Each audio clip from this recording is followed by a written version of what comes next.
Olá, boa tarde. Eu sou um missionário júnior aqui da cidade de Bauru, interior de São Paulo. E o tema, a mensagem que nós vamos tratar hoje é uma mensagem de extrema importância para toda a sociedade, em especial para a comunidade cristã em geral, tanto evangélicos, católicos, espíritas, enfim, para todos nós que temos fé, que temos o Senhor Jesus como exemplo. Então, baseados na palavra de Deus, que é a nossa luz, que é a nossa salvação, eu queria pedir neste momento que o Espírito Santo ele venha tomar conta de todo o meu ser e de todas as pessoas que estão nos assistindo neste momento, independente da situação religiosa, independente da fé. Que a paz do Senhor esteja conosco. Meus amados, estamos em um tempo no qual não existe mais espaço para preconceitos. Hoje encontramos uma imensa barreira intelectual em relação à diversidade afetiva.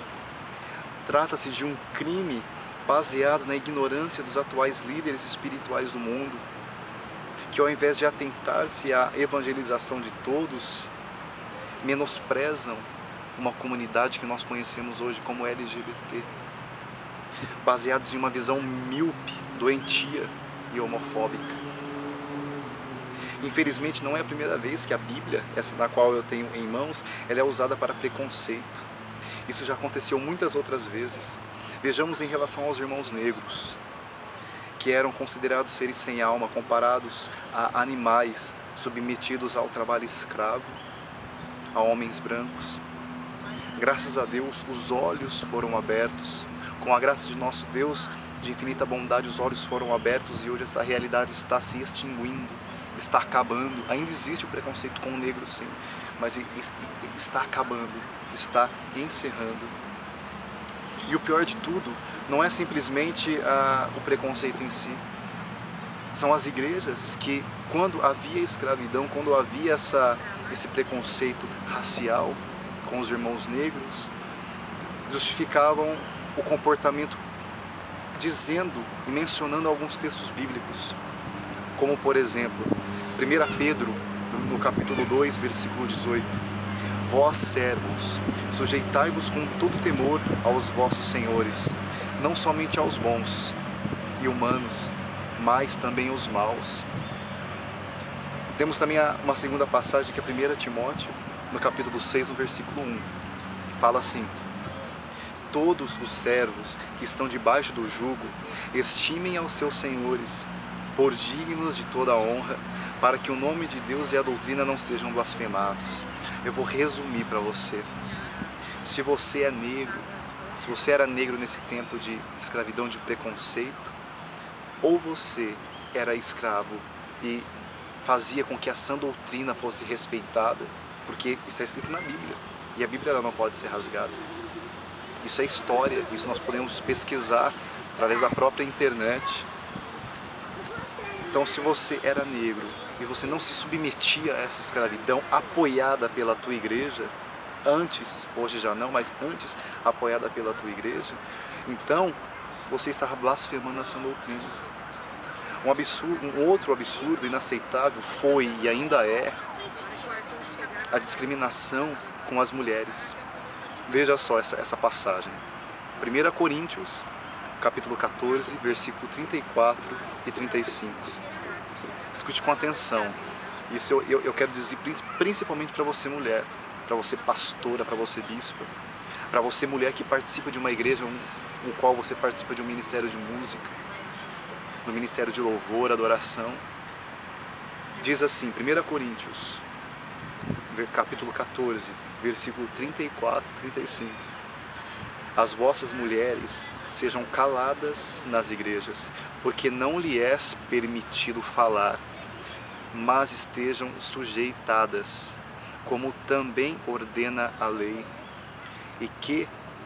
e se querem aprender alguma coisa, interroguem em casa a seus próprios maridos, porque lhe é vergonhoso que as mulheres falem na igreja.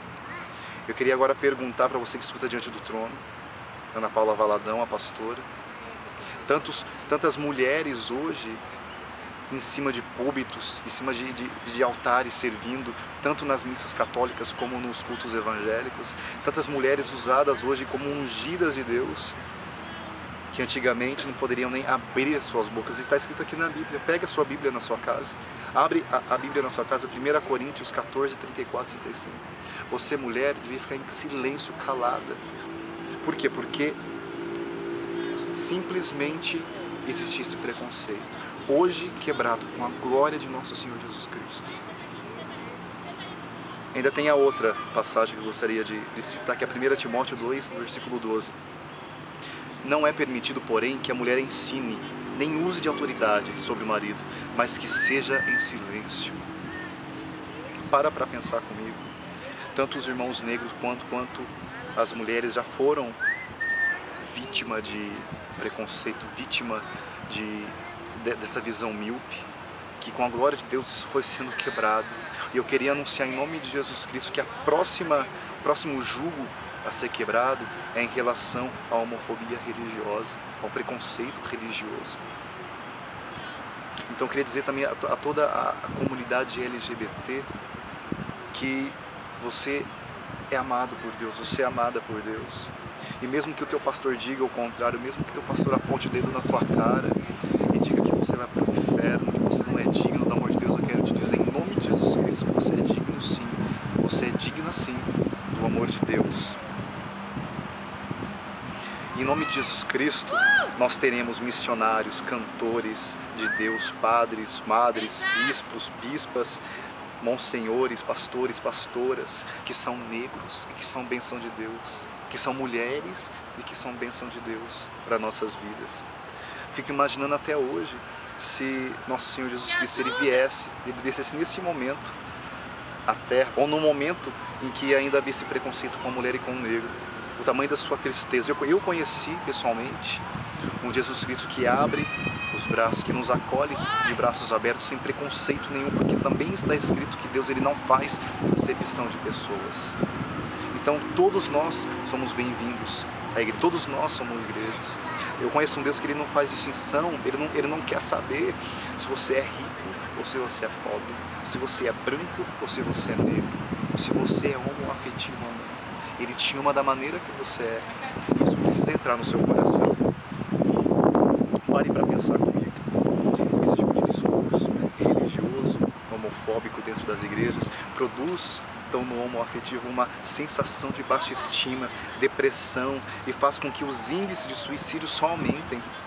Dentre outros transtornos psicóticos, causa na sociedade a intolerância que produz esses ataques violentos na mídia.